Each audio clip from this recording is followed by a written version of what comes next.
പ്രിയമുള്ളവർ എല്ലാവർക്കും ഒരിക്കൽ കൂടി മീഡിയയിലേക്ക് ഹാർദമായ സ്വാഗതം. ഇസ്രായേലിൽ നിന്ന് ഫലസ്തീനികൾ ബന്ദികളാക്കിക്കൊണ്ടുപോയവരെ എവിടെ പാർപ്പിച്ചു എന്ന ചോദ്യം ലോകത്ത് മുഴുവനും ഉയരുകയാണ്. കാരണം അത്രത്തോളം ശക്തമായ ഇസ്രായേലിൻ്റെ മൊസാദ് എന്ന് പറയുന്ന ചാരസംഘടനയും അമേരിക്കയുടെ ചാര ഉപഗ്രഹങ്ങളെയും, പ്രത്യേകിച്ചും നാം ഈ അവസരത്തിൽ ഓർക്കേണ്ട ഒരു കാര്യമുണ്ട്.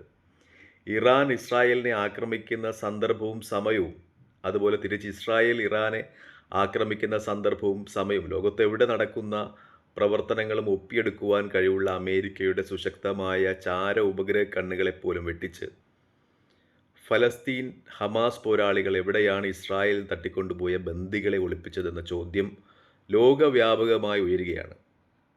ലോകം ഇസ്രായേലിൻ്റെ യുദ്ധപരാജയമായി ആയിട്ട് തന്നെയാണ് ഇതിനെ വിലയിരുത്തുന്നത്. കാരണം മൊസാദിനെ പോലെയുള്ള ഒരു ഇൻ്റലിജൻസ് ഏജൻസിക്ക്, അതുപോലെ ഇസ്രായേലി പട്ടാളത്തിന് ഗസ കീഴടക്കി ഗസ മുഴുവൻ അരിച്ചു പറക്കിയിട്ടും കടലിലെ മുഴുവൻ വെള്ളവും ഗസയിലെ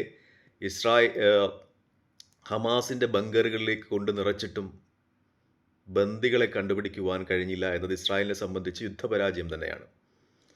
കേരളത്തിലെ ഇസ്രായേലിൻ്റെ വാഴ്ത്തുപാട്ടുകാരായ യൂട്യൂബർമാരിൽ ചിലരെങ്കിലും ഭാഗികമായി തന്നെ അങ്ങനെ സമ്മതിച്ചിട്ടുണ്ട്. ഇന്ന് ഷാജൻ സ്കറിയയുടെ വീഡിയോ ഉണ്ടായിരുന്നു. അദ്ദേഹം ഭാഗികമായിട്ട് തന്നെ ഇസ്രായേലിൻ്റെ യുദ്ധപരാജയമായി അത് വിലയിരുത്തുന്നു. ഇസ്രായേലിൻ്റെ ഈ യുദ്ധപരാജയം ഇസ്രായേലിൽ ഉണ്ടാക്കുന്ന ആഭ്യന്തര പ്രശ്നങ്ങളെക്കുറിച്ച് കൂടി അദ്ദേഹം ചർച്ച ചെയ്യുന്നുണ്ട്. കാരണം ഇസ്രായേലിലെ തീവ്ര സയണിസ്റ്റ് പാർട്ടികൾ, പ്രസ്ഥാനങ്ങളൊക്കെ ഇതിനെതിരെ ശക്തമായ പ്രതിഷേധവുമായി തെരുവിലിറങ്ങുകയാണ്. കാരണം ഇസ്രായേലിനെ മോചിപ്പിക്കേണ്ടി വരുന്നത് നിരവധി ഇസ്രായേൽ വിരുദ്ധ പോരാട്ടങ്ങൾക്ക് നേതൃത്വം നൽകിയ ഹമാസ് പോരാളികളെ കൂടിയാണ് ജയിലിൽ നിന്ന് ഇസ്രായേലി ബന്ദികളുടെ മോചനത്തിന് പകരമായി കൊടുക്കേണ്ടി വരുന്നത്. അവർ തിരിച്ചെത്തുകയും ഇസ്രായേലിനെതിരെ പോരാട്ടങ്ങൾക്ക് നേതൃത്വം കൊടുക്കുകയും ചെയ്യുന്ന ഇസ്രായേലിലെ സയണിസ്റ്റ് വലതുപക്ഷ പ്രസ്ഥാനങ്ങൾ ഭയപ്പെടുന്നുണ്ട്. അതുകൊണ്ട് തന്നെ അവർ തീവ്രമായ പ്രക്ഷോഭ പരിപാടികളിലേക്ക് ഇസ്രായേൽ കടക്കുന്നു എന്ന രീതിയിൽ റിപ്പോർട്ടുകൾ പുറത്തു വരുന്നുണ്ട്. പ്രത്യേകിച്ചും ഇറാനിലും അതുപോലെയുള്ള രാജ്യങ്ങളിലും ഇസ്രായേലാണ് പ്രശ്നങ്ങൾ ക്രിയേറ്റ് ചെയ്യാൻ ശ്രമിച്ചതെങ്കിൽ, തങ്ങളുടെ ഇൻ്റലിജൻസ് ചാര സംവിധാനങ്ങൾ കൊണ്ട് പ്രശ്നങ്ങൾ ഉണ്ടാക്കാൻ ശ്രമിച്ചതെങ്കിൽ, ഇപ്പോൾ ഇസ്രായേലിലാണ് പ്രശ്നങ്ങൾ വന്നു ഭവിച്ചുകൊണ്ടിരിക്കുന്നതെന്ന് നമ്മൾ ലോകമാധ്യമങ്ങൾ വീക്ഷിക്കുമ്പോൾ വ്യക്തമാണ്. പ്രത്യേകിച്ചും ഫലസ്തീനിലെ ജനത അവർ ഒന്നിച്ച് ഒറ്റക്കെട്ടായിട്ടാണ് ഈ വിജയം ആഹ്ലാദിക്കുന്നത്. ഹമാസ് ഗസയുടെ തെരുവുകളിലേക്ക് ബന്ദികളെയും കൊണ്ടുവരുന്ന രംഗങ്ങൾ, അത് ഫലസ്തീനിലെ എല്ലാ ജനതയും ഒന്നിച്ചു തന്നെ ആഘോഷിച്ചു.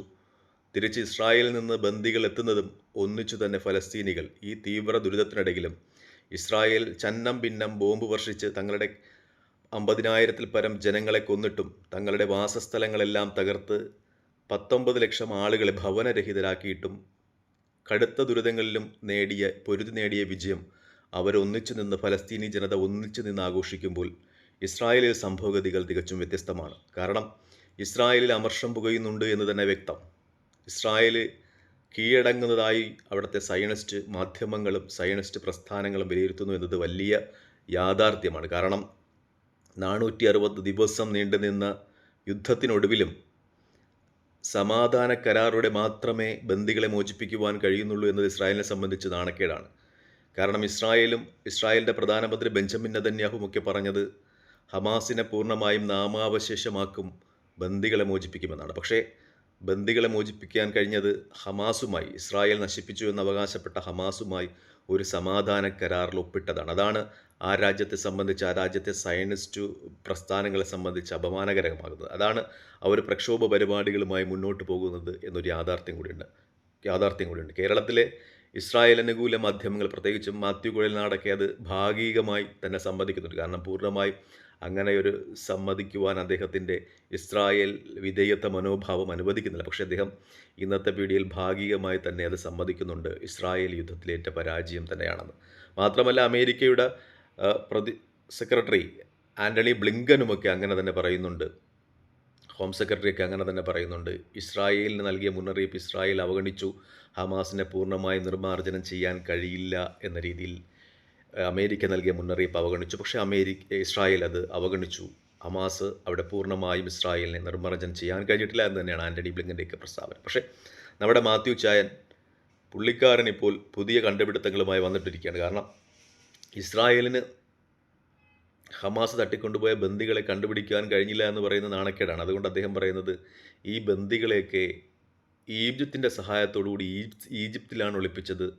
ഇനിയിപ്പോൾ ഇസ്രായേൽ ഈജിപ്തിനെ ആക്രമിക്കും. ഖത്തറിൻ്റെ സഹായത്തോടുകൂടി ഖത്തർ ഫണ്ട് ചെയ്ത് ഈ ബന്ദികളെയൊക്കെ ഈജിപ്തിലാണ് ഒളിപ്പിച്ചത് എന്ന രീതിയിൽ നമ്മുടെ മാത്തച്ചാൻ്റെ പുതിയ കണ്ടുപിടുത്തം വന്നിരിക്കുകയാണ്.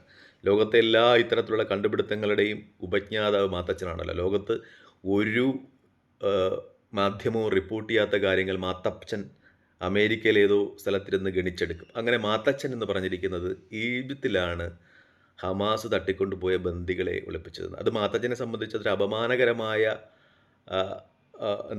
ഒരു തിരിച്ചടിയിൽ നിന്നുണ്ടാകുന്ന വിലയിരുത്തലാണ്. കാരണം അദ്ദേഹം ഇസ്രായേലിൻ്റെ വലിയ ഭക്തനാണ്. ഇസ്രായേൽ ഈ ബന്ദികളെ ഗസയിൽ നിന്ന് കണ്ടെത്തുന്നതിൽ പരാജയപ്പെട്ടു എന്ന് പറയുന്നത് അദ്ദേഹത്തിൻ്റെ സബ്സ്ക്രൈബേഴ്സ്മാരായ ഇസ്രായേലി ഭക്തന്മാരെ വല്ലാതെ ചൊടിപ്പിക്കും. അതുകൊണ്ടാണ് അദ്ദേഹം പുതിയ കണ്ടുപിടുത്തവുമായി എത്തുന്നത്. ഈജിപ്തിലാണ് ഹമാസ് തട്ടിക്കൊണ്ടുപോയ ബന്ദികളെ ഒളിപ്പിച്ചതെന്ന്.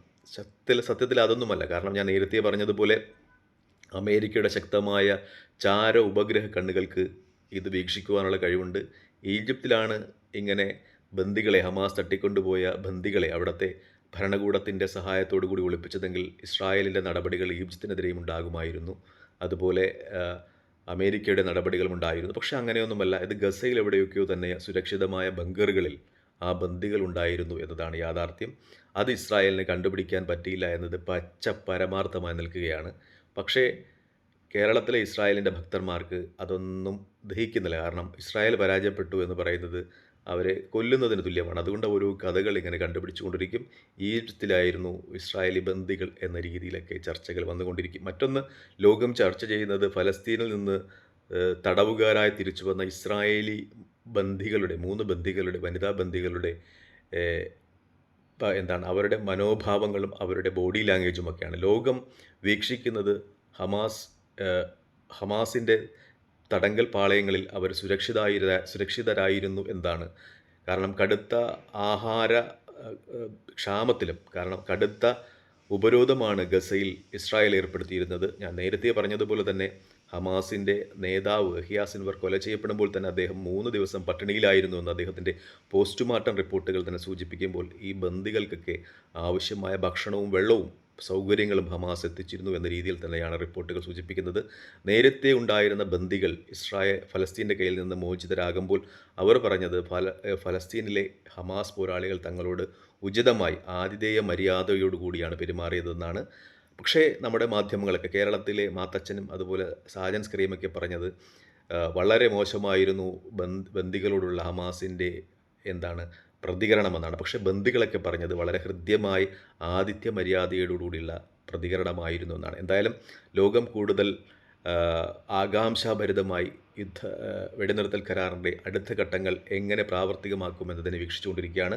നന്ദി, നമസ്കാരം, ജയ് ഹിന്ദ്. ഈ വീഡിയോ ഇഷ്ടപ്പെടുന്നുണ്ടെങ്കിൽ ലൈക്ക് ചെയ്യുക, ഷെയർ ചെയ്യുക, കമൻറ്റ് ചെയ്യുക. മറ്റൊരു വീഡിയോയുമായി കാണുന്നതിനെ പ്രാർത്ഥനയിൽ ഉൾപ്പെടുത്തുക. ജയ് ഹിന്ദ്.